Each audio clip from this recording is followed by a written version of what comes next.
What's up, everybody? How you guys doing? It is Tuesday, and this is Scott Duffy, and we are just about to kick off office hours.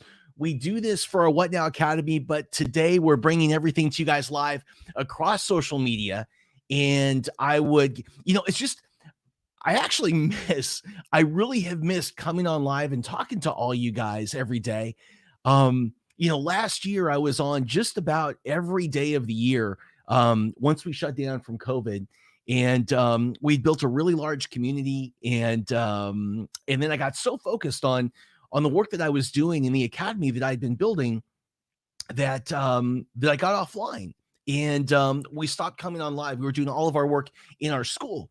But again, I wanted to reach out today, and I wanted to say hello to all of you. And if you're new, by the way, if this is the first time you've been into office hours, or you have been a part of our show, What Now with Scott Duffy, you listen to the What Now with Scott Duffy podcast, please say hello.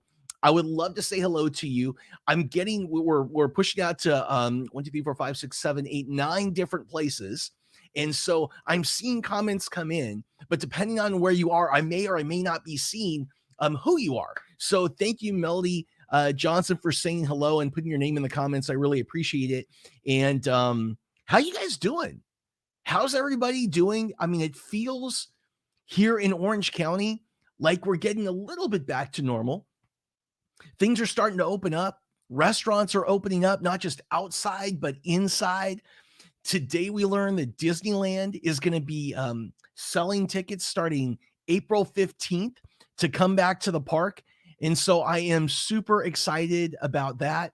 And my kids are doing great. And they're starting to see kind of a future, and they're much more optimistic about kind of things going forward and getting back to school and all that kind of stuff. And you know what? And that's so important to me. And we're going to talk about this today. So today's lesson is kind of going to be about business, but not really about business. It's going to be about something really personal related to my kids that also applies to how we treat our customers and everybody else around. So I'm going to share with you guys a story that's really personal. And I want to do that because on a couple of different social channels, I had sent out a video last week, and it got so much lift and pickup because of the topic, which was around my kids, that I'd like to talk to you guys about that video and all that kind of stuff. I want to say hello to Beanie Bunnies. Over here, I see Beanie Bunnies. I see Melody. Over here, I see Steve. I see Steve and Melissa. And I see Hector and George. And I see Michael. You guys, thank you so much for joining. We're going to give this just a second to propagate out across the channels. But while we're waiting, if you have any questions about your business, specifically what to do now, and really what's coming next in order to build a great business, please make sure to drop them in the comments. And I want to make sure to do the best I can to answer those questions for you.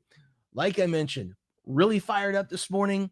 We just found out tickets go on sale for Disneyland April 15th, which, by the way, is a pretty polarizing issue because it seems like where I live in Orange County, people live in one of two camps. They either love going to these kinds of amusement parks or they can't stand going to these kind of amusement parks. I'm one of the kind of people I like going. I think it's a lot of fun. So I'm pretty fired up about that. So let's talk about this video for a second.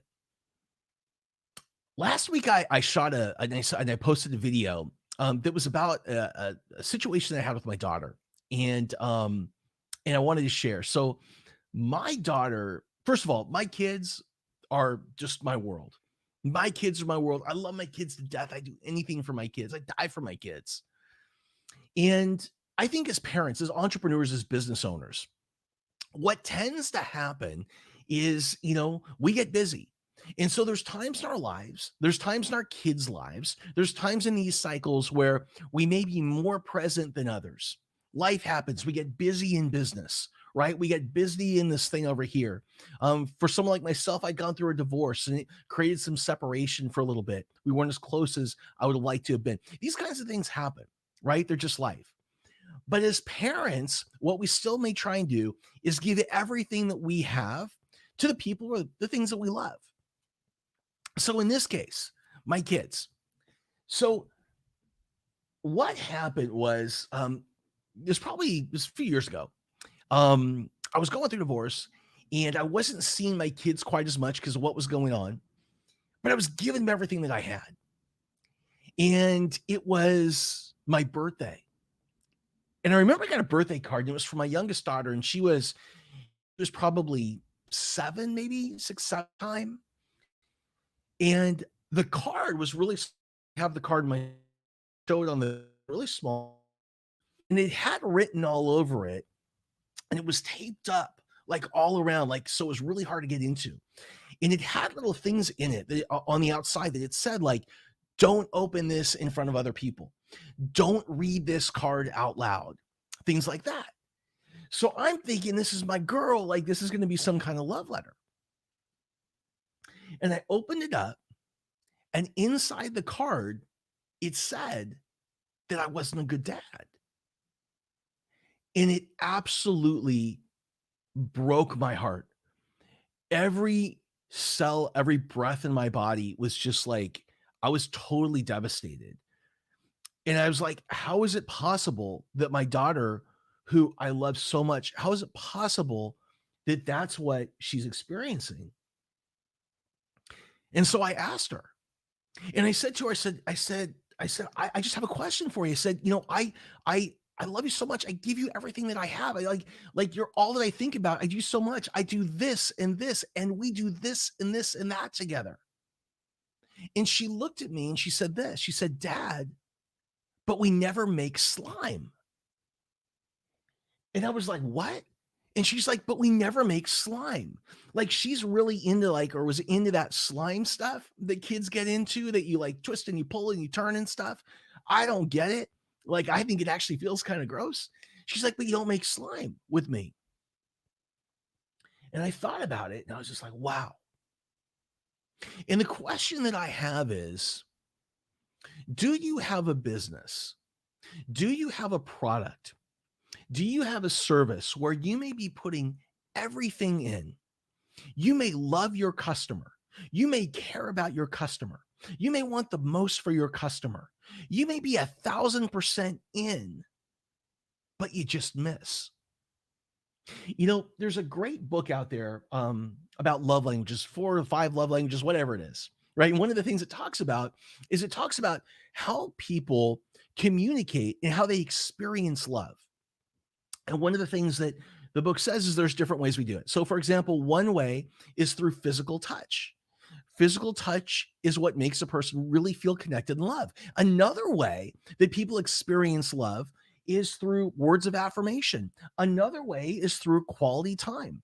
Another way is through acts of kindness. That's 4. I think there's one more. What did I miss? If you know what I missed, make sure to throw it in the comments. So we experience love in these different ways. And so I was like, okay, so number 1, she wants me to make slime with her. So it doesn't matter what I do. It doesn't matter what I do. Unless I'm doing that, she's not going to really feel it and experience. So then I asked her, I said, "Sweetheart," I said, "I'm just curious. How do you feel love most? What happens? What do you feel like? What is it? Is it something I say? Is it like words of affirmation? Is it when I hug you and I touch you and I love you? Is it physical touch? Is it acts of kindness? I go and I bring you something like a present? Is it whatever?" And she said, "Dad, it's when we do things together. It's quality time." And she said, "It doesn't matter how much, it's just that you're there and that you're present." And I was like, wow. And so I read this book about the love languages, and I didn't realize that it also related to my kids. I didn't realize that it also related to my customers.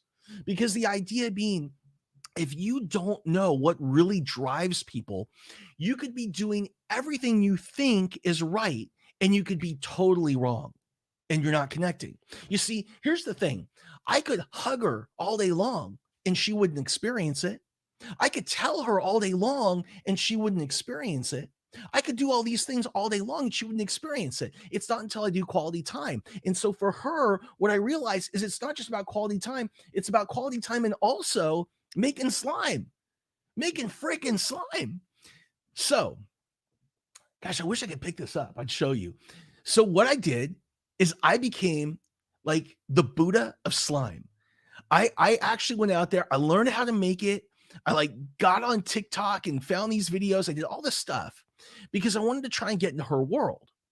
And this is really important because I'm not just talking about kids, I'm talking about customers also, right? What do you know about your customer? What does your target customer avatar look like? Who is it? Are they male and female? What age are they? Where do they live? What do they care about? What types of things do they contribute? What do they aspire to be? What's their vision of the future? What are they trying to move away from in the past, right? What do they really need? So, what I did is we ended up together creating this like whole slime factory. So we've had it now for years. And I've got an entire set of shelves in my kitchen that is dedicated to different kinds of slime and making slime. I've got gallons of glue in my house for making slime. I've got boxes of shaving cream for making slime. But here's what's really important.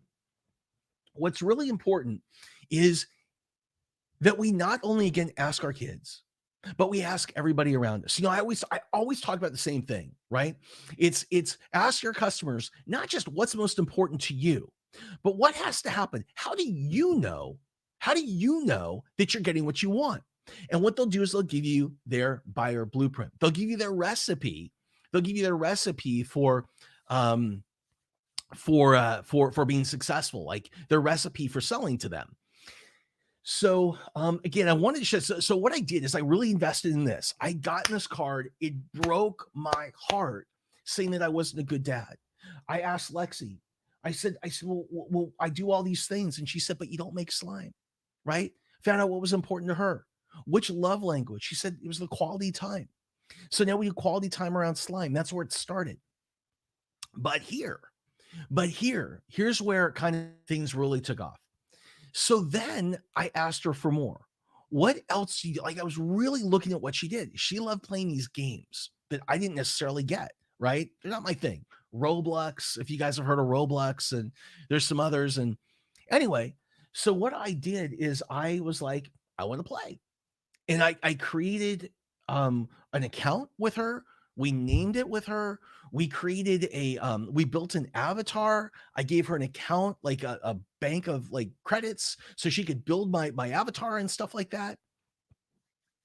And things changed. So anyway, Father's Day came along. It was later. I got another card and it said I was the number one dad.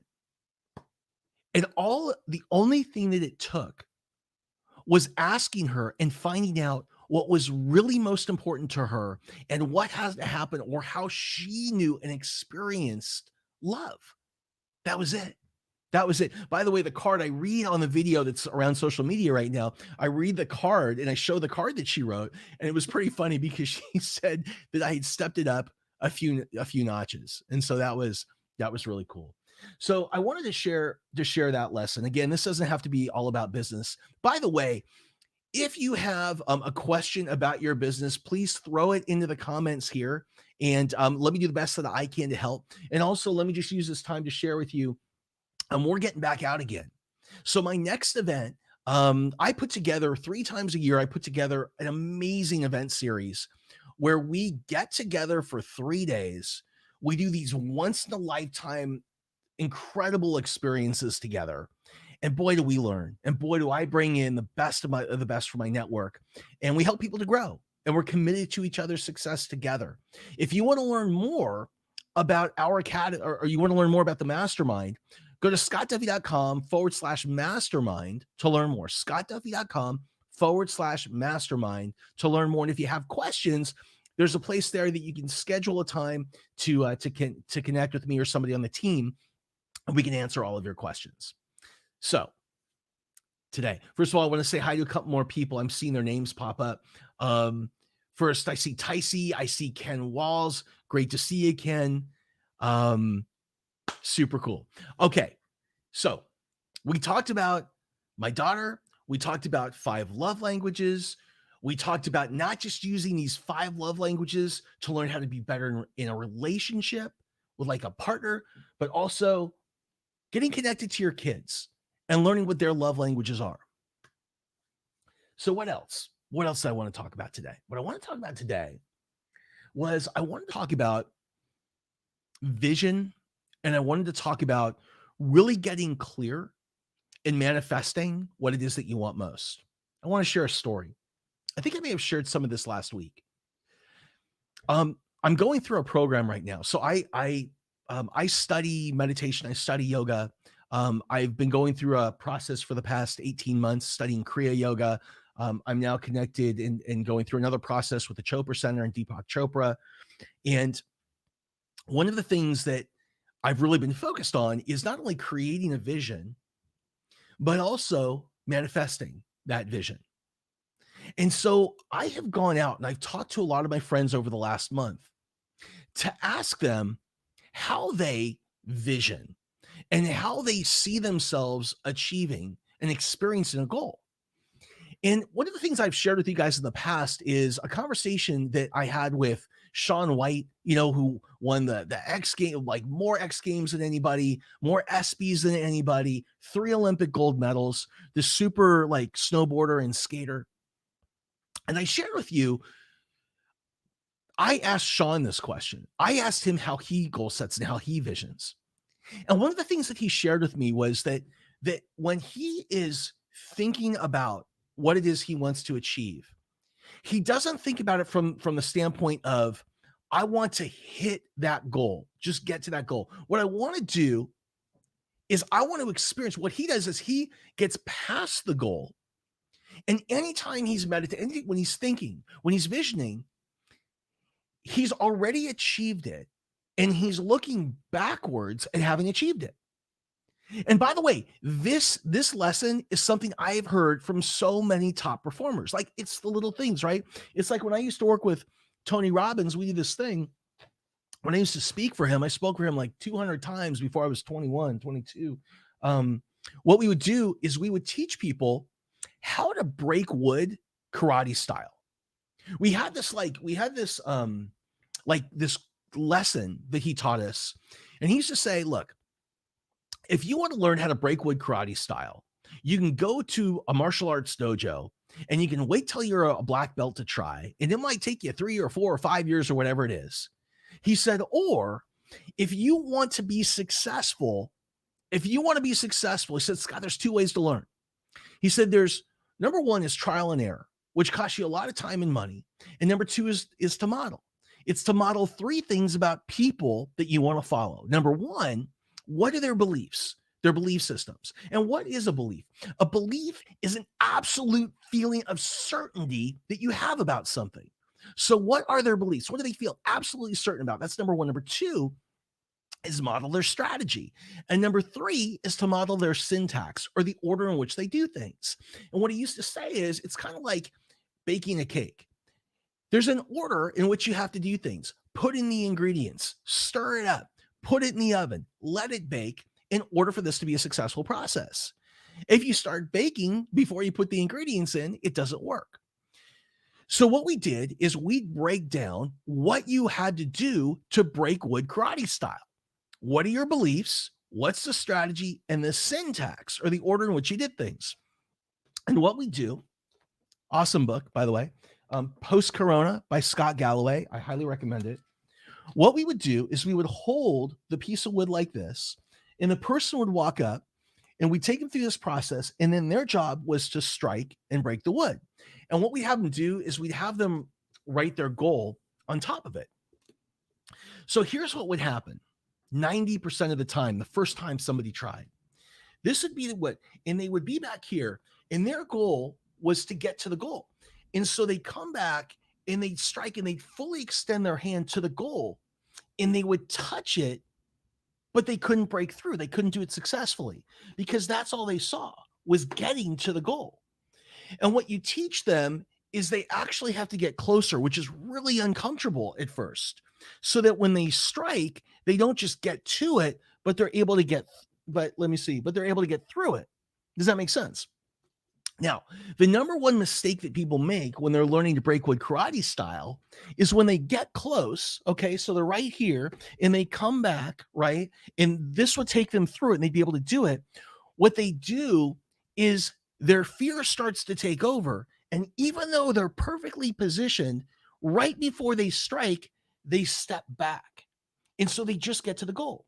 So again, what I found in terms of visioning is the people that I know that I respect the most, that are just like the best of the best at whatever. And, whether it's billionaires that I'm friends with, or hundreds of millionaires, or athletes, top performers, whatever it is what they do is they never vision getting to the goal. When they're visioning and they're meditating and they're manifesting, they have already gone beyond the goal. And what they're doing in their time is they're looking back. So the great example is Shaun White, when he told me that when he wanted to compete in the first, and he wanted to win the gold in the first ever snowboard thing in the Olympics, what he did is he's like, I got to get past it. So his real goal was being on the cover of Rolling Stone magazine. And so what he did is he put together, he had a custom made outfit made. And what he would do is he would get up during the daytime in the morning, and he would dress as if he was going to the photo shoot for Rolling Stone magazine to be on the cover, right? This is way before the Olympics. And he would do that because the assumption was he had already, this is the thing, he had already won the gold medal. And that's why he was getting dressed up to go to the photo shoot on Rolling Stone. So that's what he did, is he focused on that. He would get up, he would go through the whole freaking ritual. And by the way, he won it.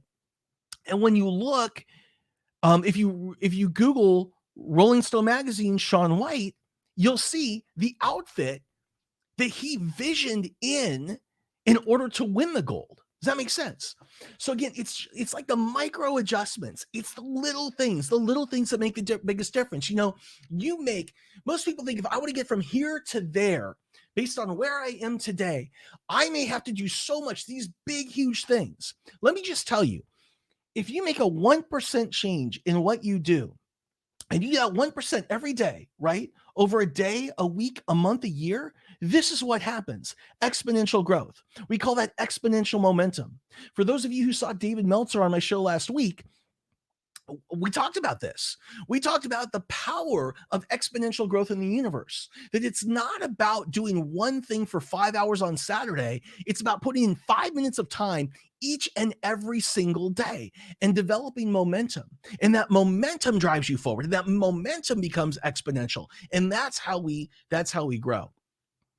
Another thing about Shaun that I thought was really awesome, and this helps to teach you about the athlete, not just the athlete. This is the mindset. This is the mindset that you have to have if you want to be a top performer. This is the mindset of somebody who's won more Olympic medals in his sport, gold medals, more ESPYs and more X Games than anyone else on the planet. He told me this story. Freaking so cool. He told me this story about how he was, they had practice runs before like the final runs in order to, for snowboarding for the Olympics. And I don't remember exactly. For some reason, I think that he may have been behind. I don't remember exactly. But he said that, oh my God, this is my last run. I'm going to push myself as hard as I possibly can. Let's check this. So what he did is he pushes himself on his last, between real runs, on his last practice run, as hard as he can. And he told me he had the worst fall, the worst wipeout he had ever had in his entire life. The worst wipeout he had ever had in his entire life. And so I asked him, I said, what did you think? That was my first question. What did you think? You wiped out before you got to nail it to win the gold, the first ever gold in the Olympics, and you freaking wipe out worse than you've ever done. What's the first thing that comes to your mind? For most people, the first thing that would come to their mind is the thing that they fear most. And they look right at it and they go there. I don't want to fall. I don't want to fall. I don't want to fall. If you study NLP, you're giving yourself a command, right? I don't want to fall. You're basically saying fall. And what would happen is you would go and fall. What he did, he said, my first thought in my head was total excitement and joy. And he's like, I was so excited. And I'm like, you just had the worst fall you've ever had. Why are you so excited? He said, because I never fall. And he said, so if I fell and I wiped out that hard, I knew in my head, because I practiced so hard, so many times, I've done this so many times, I knew that the odds of me falling again were like nothing anytime soon. So he said, I knew I could push it even harder because I got that fall out of the way. And guess what? He did. He absolutely crushed the run and he won the gold. So again, it's all about kind of like the athlete in the top performer in that particular mindset. So yeah, so that's fun. All right. Does anybody have a question? By the way, the mastermind, scottduffy.com/mastermind. Please check it out. We're going to be at Sundance, Utah, June 15th to 18th. We have an incredible group coming along. We're 1,000% committed. 1,000% committed to your success. We've got a couple great once-in-a-lifetime activities that we're going to do. We've done things like we've jumped out of helicopters with the Navy SEALs, and we have gone like behind the scenes with the global head of the SEALs on a tour of the base in Coronado. We've gone behind the scenes with the New York Yankees, like crazy, with GM Brian Cashman, crazy like experiences. We've gone fly fishing outside of Jackson Hole on a billionaire's private reserve. And this event is going to be no different. scottduffy.com/mastermind, Sundance, June 15th to 18th. Let's see. You're reinforcing when you keep saying it over and over, embrace the failure. Yes. So somebody's saying here, and I'm sorry I can't see your name. You reinforce it when you keep saying it over and over and over, right? So like if Sean fell and he was like, oh no, like I'm going to fall again. Or, oh no, and that doubt crept into his mind. It's like this, and this is where I'll end things today. I've shared this story before, learning how to drive a race car. So I learned how to drive a race car. I did kind of a Indy track, like a track thing, like a Formula One track. I was in a Ferrari Modena, and I had a drive trainer next to me, an instructor. And here's what they teach you. When you first get started, by the way, there's an instructor sitting right next to you, at least in my thing. Turn slightly, hand on the wheel, just like this, so they can make micro adjustments. Okay. Now here's the thing. You're so locked into the road, you don't even realize they're there. The first thing they say when you get started is they say, keep your eyes up and focus on the horizon. Focus on where it is that you want to go. Now, for all of us in life, we can look down the road and we can focus on the horizon, and it's pretty freaking easy when we get started. And when you're going 5 miles an hour, 10, 15 miles an hour, it's really easy to look down the road. But here's the thing. The faster you go and the more things in your business that come at you, the more things in life that come at you, the faster it goes by. What happens is you stop looking down the road and you drop your eyes and you start to look at what's right in front of you. If you're like a skier, it's called looking over the tips of your skis. And what happens is when you look right over the tip, what happens is you see every like bump, rock, everything like right in front of you. If you're a driver, what happens is you look right over your hood. And as a result of looking right over the hood, what you do is you make these really fast, quick, quirky adjustments. You like do this for everything. Now, 5 miles an hour, this doesn't do anything. 150 miles an hour, this will take you into the wall. So the second thing that you learn how to do is crash. That's right. You learn how to crash, right? Let's go back to Shaun White. Okay. You learn how to crash. So when you learn how to crash, what happens is you're kind of cruising along, and at the last minute, like when you look like you're comfortable, instructor taps the steering wheel, maybe gives a little bit of a thing, like a little bit of a tug. What happens is when that happens, oh my gosh, what's the first thing that happens? Like you feel totally out of control. And when you feel out of control, you feel unconfident, you feel uncertain, you feel a tug somewhere in your life that you weren't expecting. What happens to most of us is we focus immediately, instantaneously, if we haven't trained our mind like Shaun White had, on the thing that we feared most. And so for a race car driver, that's the wall. So watch what happens. What happens is boom, tug. I go to the thing that I fear most. My eyes go to the wall. And my eyes go to the wall, pulls my head, and pulling my head pulls my shoulder, and pulling my shoulder turns my hand.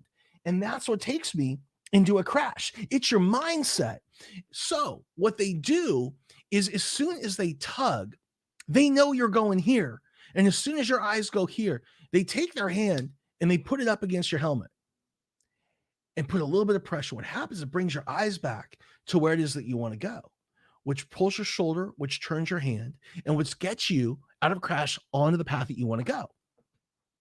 So the question I have is, what are you doing mentally in order to make yourself stronger each and every day? What are you doing mentally to make yourself stronger each and every day?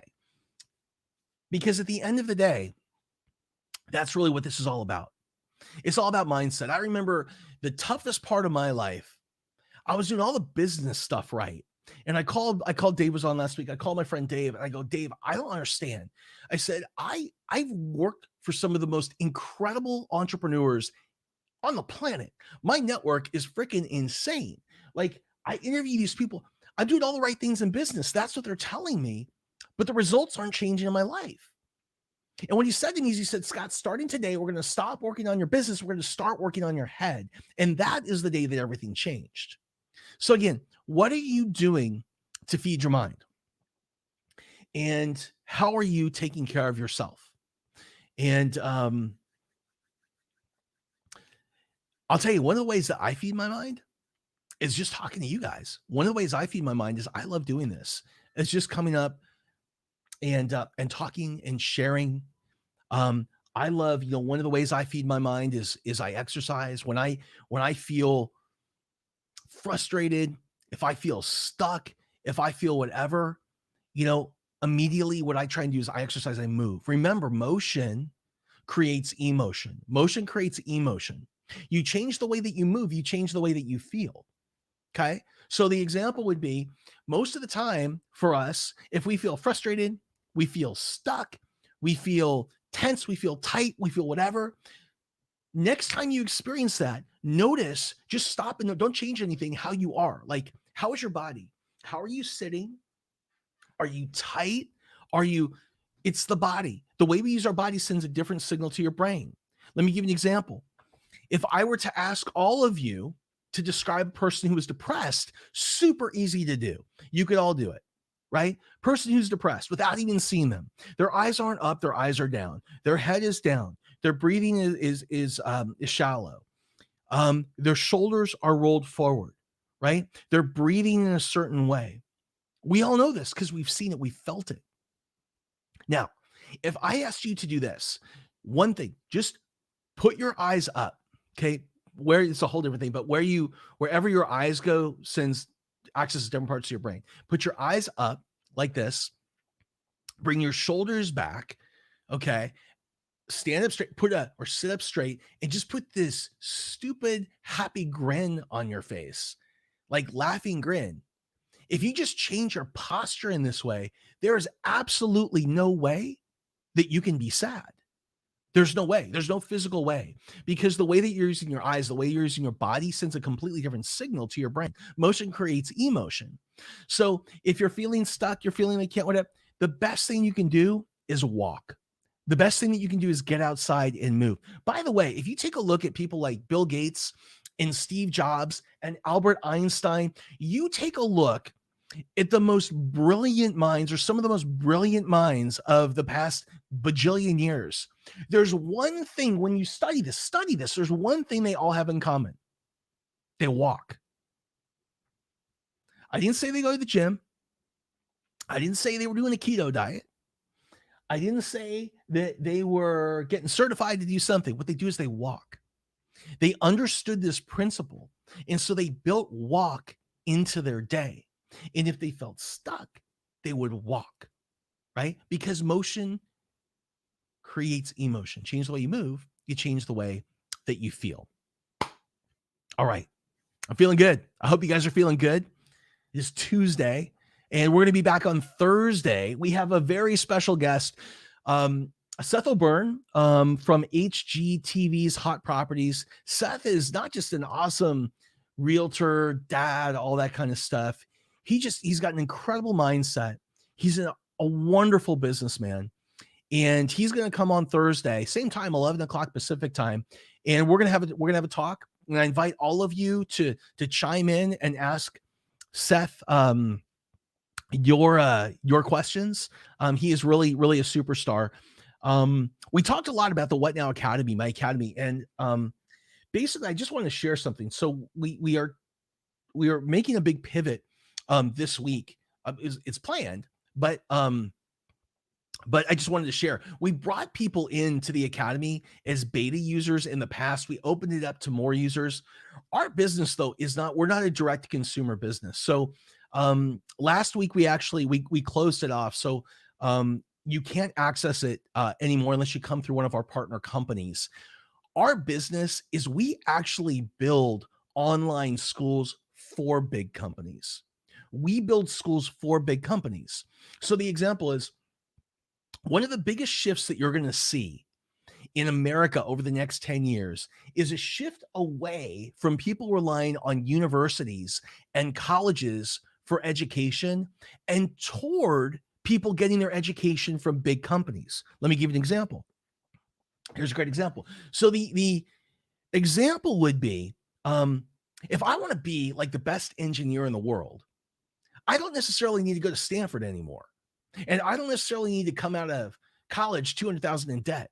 2 weeks ago, Google launched one of their new ventures, Google Academy. And with Google Academy for engineering, for $39 a month, $39 a month for 4 years, you can become credentialed. I believe you can get a degree. You can also get a job interview with Google when you finish. So what Google is doing is building this incredible brand affinity, right? They're providing an insane education. They're developing their own workforce. That is the future of education in America. And so what we do is we actually build the online schools and all the branded content and all the branded community, all the certification programs, the degree programs. We do that for big business. That's what we do. That's what the What Now Academy is. We provide the platform for companies to teach their customers what to do now and what to do next to build a great company. That's what we do. So I want to thank all of you guys that were a part of all of our betas, and we're keeping you in it forever as a thank you for all of that. If you have a business where you want to provide an online learning environment for your customers, make sure to reach out to us. And that's all I got today. I hope you guys have an amazing week. Make sure to join us on Thursday with Seth O'Byrne as our special guest from HGTV, #1 show, Hot Properties. Seth will be here. Make sure to check out scottduffy.com/mastermind. Check out the next event I have coming up June 15th to 18th. And again, if you are trying to create a learning environment, want to create a learning environment or talk about how to do it, please hit me up on social media, and we'd be happy, either me or somebody from the team will be sure to reach out to you. You guys have an amazing day, and we'll talk soon.